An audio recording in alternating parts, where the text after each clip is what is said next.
Universe 7 के अंदर बहुत सारे स्ट्रॉन्ग फाइटर्स हैं जैसे गोकू, गोहान, वजीटा, फ्रीजा और ब्रॉली। लेकिन इनमें से सबसे ज़्यादा स्ट्रॉन्गेस्ट कौन है और पूरे यूनिवर्स के अंदर सबसे ज़्यादा स्ट्रॉन्गेस्ट वॉरियर कौन है, जिसके बारे में ओरेकल फिश बात कर रही थी। अब जबकि सबके पास नई फॉर्म्स आ चुकी हैं, ये बताना बहुत ही मुश्किल है कि कौन किससे ज़्यादा ताकतवर है। ओरेकल फिश के हिसाब से एक नया स्ट्रॉन्गेस्ट वॉरियर आने वाला था और वो शायद ग्रैनुला था, जिसने ड्रैगन बॉल का इस्तेमाल करके अपनी सारी लाइफ को सैक्रिफाइस कर दिया ताकि वो यूनिवर्स 7 के अंदर सबसे स्ट्रॉन्गेस्ट मॉर्टल बन सके। लेकिन आगे जाकर गैस भी ये करता है और अपनी पूरी जिंदगी यूनिवर्स के स्ट्रॉन्गेस्ट बनने के लिए दे देता है। और जब भी कोई इसको सरपास करता था वो और भी बूढ़ा हो जाता था। तभी वहाँ पर फ्रीजा आया और गैस को एक ही पंच में खत्म कर दिया और हमें उसकी नई फॉर्म देखने को मिली, ब्लैक फ्रीजा।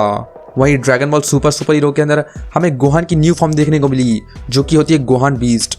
और इस फॉर्म के अंदर वो सेल मैक्स को भी आसानी से हरा देता है, जबकि गोहान और पिकोलो बोलते भी हैं कि गोकू और वजीटा भी सेल मैक्स को नहीं हरा पाते। तो सच्चाई क्या है? कौन है यूनिवर्स 7 के अंदर सबसे ज्यादा स्ट्रॉन्गेस्ट? क्या वो गोकू है अपनी ट्रू अल्ट्रा इंस्टिंक्ट के साथ? क्या वो वजीटा है अल्ट्रा ईगो के साथ? क्या वो गोहान है गोहान बीस्ट के साथ? क्या वो फ्रीजा है ब्लैक फ्रीजा के साथ?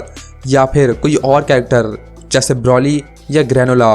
क्योंकि ग्रैनुला के आखिर में पीस बोलता भी है कि यूनिवर्स 7 का स्ट्रॉन्गेस्ट वॉरियर कहीं और ना आ चुका हो। तो ये बताना बहुत ही मुश्किल है। लेकिन वीडियो में आगे बढ़ने से पहले इस वीडियो को लाइक कर देना और अगर तुमने मेरा चैनल सब्सक्राइब नहीं किया है तो जरूर से सब्सक्राइब कर लेना और मुझे 100 के रीच करने में मेरी हेल्प कर देना। ओरेकल फिश ने ये बात सबसे पहले ग्रैनुला के शुरुआत में बोली थी और उसी आर्क के अंदर ग्रैनुला अपने लिए एक विश मांगता है जिससे वो यूनिवर्स 7 का सबसे स्ट्रॉन्गेस्ट मॉडल बन जाता है। बाद में वो गोकू और वजीटा से लड़ता है। गोकू अपनी मास्टर अल्ट्रा इंस्टिंक्ट फॉर्म में उसके सामने कुछ भी नहीं कर पाता, लेकिन बाद में वजीटा अपनी अल्ट्रा ईगो फॉर्म यूज करता है और उसको भी हराने लग जाता है। लेकिन आखिर में उसकी अल्ट्रा ईगो फॉर्म भी किसी काम नहीं आती। लेकिन उनके बीच में आ जाता है गैस, जिसने ड्रैगन बॉल यूज करके अपने आप को यूनिवर्स 7 का सबसे स्ट्रॉन्गेस्ट मॉडल बना दिया है। लेकिन शुरुआत में उसको ये पावर कंट्रोल करना नहीं आती थी, लेकिन आगे जाकर उसको ये पावर कंट्रोल करना आ जाती है और वो ग्रैनुला से भी लड़ रहा होता है। तो दो यूनिवर्स के सबसे स्ट्रॉन्गेस्ट मॉडल एक दूसरे से लड़ रहे होते हैं। वहीं गोकू और वजीटा इन दोनों के पीछे होते हैं, लेकिन गोकू अपने लिए एक नई फॉर्म ढूंढता है और वो होती है ट्रू अल्ट्रा इंस्टिंक्ट। जब गोकू रियलाइज करता है कि मास्टर अल्ट्रा इंस्टिंक्ट यूज करके वो एंजल्स की कॉपी कर रहा है, तो वो समझ जाता है कि उसको अपना रास्ता ढूंढना होगा, सैयन का रास्ता, और वो होता है ट्रू अल्ट्रा इंस्टिंक्ट, जिसमें वो अपने इमोशंस के साथ अल्ट्रा इंस्टिंक्ट को फ्यूज कर लेता है और ये नई फॉर्म पा लेता है। इसी फॉर्म को पाने के बाद वो गैस को भी अच्छी टक्कर दे रहा होता है और उसको ओवर पार कर रहा होता है,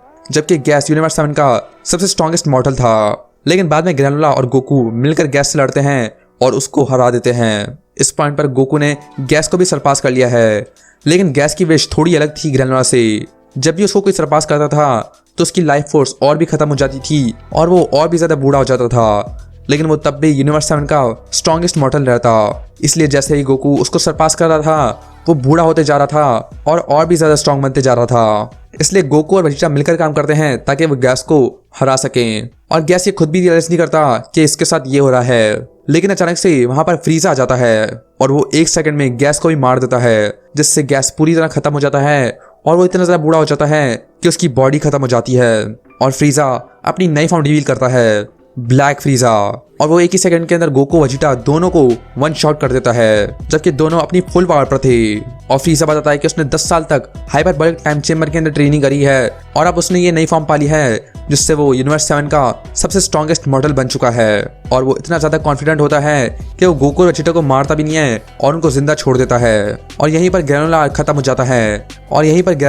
हो जाता है लेकिन इसके बावजूद वीस बोलता है कि यूनिवर्स 7 का स्ट्रॉन्गेस्ट वॉरियर कहीं और ना आ चुका हो। और इसी आर्क के बाद होता है सुपर हीरो आर्क, जिसमें गोहान अपनी नई फॉर्म अचीव करता है जब वो सेल मैक्स से लड़ रहे थे। गोहान और पिकोलो बोलते भी हैं कि गोकू और वजीटा भी सेल मैक्स को नहीं हरा पाते अगर वो यहाँ पे होते तो। लेकिन मूवी के एंड में हमने देखा था कि गोहान बीस्ट ने अकेले ही उसको सरपास कर लिया था और उसको एक ही चुटकी में हरा दिया था। तो ब्लैक फ्रीजा और गोहान बीस्ट में से पूरे यूनिवर्स 7 का सबसे स्ट्रॉन्गेस्ट मॉडल कौन है? हम गोहान को पहले से भी जानते हैं कि वो 1 ही सेकंड के अंदर सभी को सरपास कर सकता है, वो भी एक रेज बूस्ट की मदद से। और शायद उसने सभी को सरपास कर भी लिया है, क्योंकि हमने ड्रैगन बॉल सुपर के नए चैप्टर में देखा था कि जैसे ही गोहान अपनी बीस्ट फॉर्म में ट्रांसफॉर्म हुआ, गोकू और वेजिटा उसको बीरस के प्लैनेट से सेंस कर पा रहे थे और वो ये की देखकर बहुत ही डर गए थे और उनको समझ नहीं आ रहा था ये किसकी हो सकती है, लेकिन उनको पता था कि ये गोहान की है। और यही सेंस करने के बाद गोकू जल्दी से गोहान के पास चला जाता है। तो अब शायद गोकू गोहान की नई फॉर्म से फाइट करेगा ताकि वो इसको टेस्ट कर सके और समझ सके कि वो ब्लैक फ्रीज़र के मुकाबले कितना स्ट्रॉन्ग है। अगर गोहान भी सच में यूनिवर्स 7 का सबसे स्ट्रॉन्गेस्ट मॉडल है तो वही है जो ब्लैक फ्रीज़र को हरा सकता है। लेकिन एक और कैरेक्टर भी है जो कि सभी को सरपास कर सकता है और उसका पोटेंशियल अनलिमिटेड है, और वो है Broly the legendary super Saiyan, जिसने 15 मिनट के अंदर ही सुपर सैयन से सुपर सैयन ब्लू को भी सरपास कर लिया था। ब्रॉली की कोई लिमिट नहीं है और वो जितना गुस्सा होगा वो उतना ही ज़्यादा स्ट्रॉन्ग बन जाएगा, लेकिन उसकी यही प्रॉब्लम है कि वो जितना ज़्यादा गुस्सा होगा वो अपने आप पर उतना ही कंट्रोल खो देगा, और अगर उसने अपने आप पर कंट्रोल खो दिया तो उसको रोकना बिल्कुल नामुमकिन हो जाएगा। तो अगर वो अपनी ये पावर कंट्रोल करना सीख ले तो वो एक बीस्ट बन जाएगा, और ये पावर कंट्रोल करने के लिए एक कैरेक्टर है जो उसकी मदद कर सकता है और वो है गोहान, क्योंकि गोहान को भी बहुत ज़्यादा गुस्सा आ जाता है और वो भी अपने रेस में चला जाता है। लेकिन ब्रॉली को अपने आप पर कंट्रोल करना नहीं आता और गोहान को अच्छी तरह से आता है।